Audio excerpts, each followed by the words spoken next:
Traders point நண்பர்களுக்கு சிறப்பு வணக்கம். நம்ம டிஸ்க்ளைமர் எடுத்துக்கிறோம். நம்ம செபி ரிஜிஸ்டர் அட்வைசர் அறிவோ கிடையாது. நம்ம இங்கே பேசக்கூடியது எல்லாமே தகவலா மாத்திரமே பார்க்கப்பட வேண்டும். இது யாருக்கும் முதலீடு சம்பந்தமாகவோ பங்குகளை வாங்கவோ விற்கவோ நம்ம எந்த ஆலோசனையும் கொடுக்கப்படல.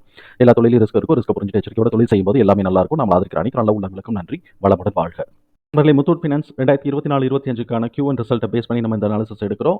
சப்சிக்வெண்ட் குவார்ட்டரில் இது எப்படி பெர்ஃபார்ம் பண்ணுறதுக்கான வாய்ப்பு இருக்குங்கிறதுக்கான ஒரு தேடுதல் முயற்சி. ட்ரெண்ட் லைனை பொறுத்த வரைக்கும் மொமெண்டம் ட்ராப்ங்கிற கிளாசிஃபிகேஷன்ஸ்குள்ள வராங்க. Low financial strength, mid valuation, டெக்னிக்கலாக மொமெண்டம் வந்து மாடரேட்லி புல்லிஷ்ல இருக்கு. Analysis price target 1964 target upside பண்ணியிருக்காங்க. நம்ம இந்த வீடியோ ரெக்கார்ட் பண்ணக்கூடிய தருணத்தில் 1851ங்கிற லெவலில் ட்ரேட் ஆகிட்டு இருக்கு.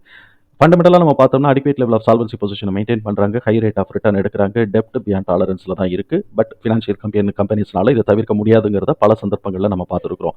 பிஇ அண்ட் பிபிஐ பொறுத்த வரைக்கும் இதுக்கு இன்னும் க்ரோத் ஆப்பர்ச்சுனிட்டியை இருக்குங்கிறதா நம்மளுடைய புரிதல்.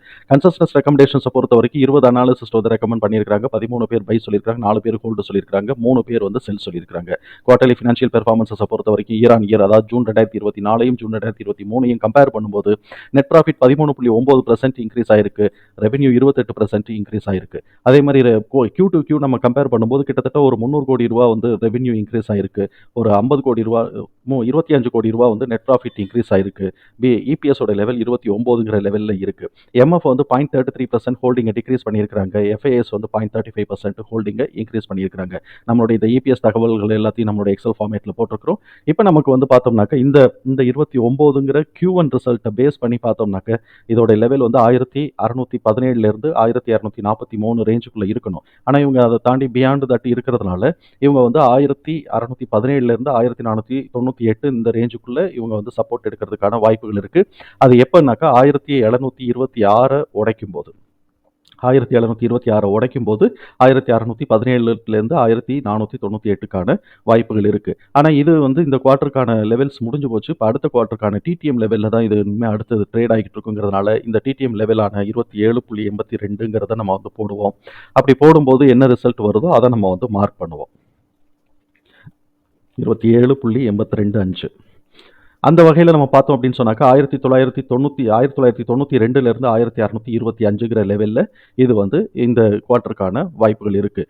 எப்போ வந்து இவன் 1992 அதாவது 1992 பிரேக் பண்ணுறாங்களோ அப்போ இது வந்து 2177 வரைக்குமான வாய்ப்புகள் இருக்குங்கிறது தான் நம்மளுடைய புரிதல். இது எல்லாத்தையும் தூக்கி நம்ம உள்ள மார்க் பண்ணுவோம். இப்போ வந்து அவங்க வந்து 1736 கீழே உடைச்சாங்கன்னா 1625 சப்போர்ட் எடுக்கிறதுக்கான வாய்ப்புகள் இருக்குது.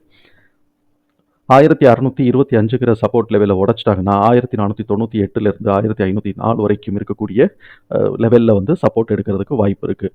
இப்படியே இவங்க 1875 டு 1898 உடைக்கும் போது இவங்களுடைய ஸ்கோர் 1998லேருந்து 2177க்கான வாய்ப்புகள் இருக்குது. தகவல் நமக்கு பயனுள்ளதாக இருந்ததுன்னா சங்கருக்கு ரொம்ப சந்தோஷம். நம்மள ஆதரிக்கிற அனைத்து நல்ல உள்ளங்களுக்கு நன்றி. வளமுடன் வாழ்க.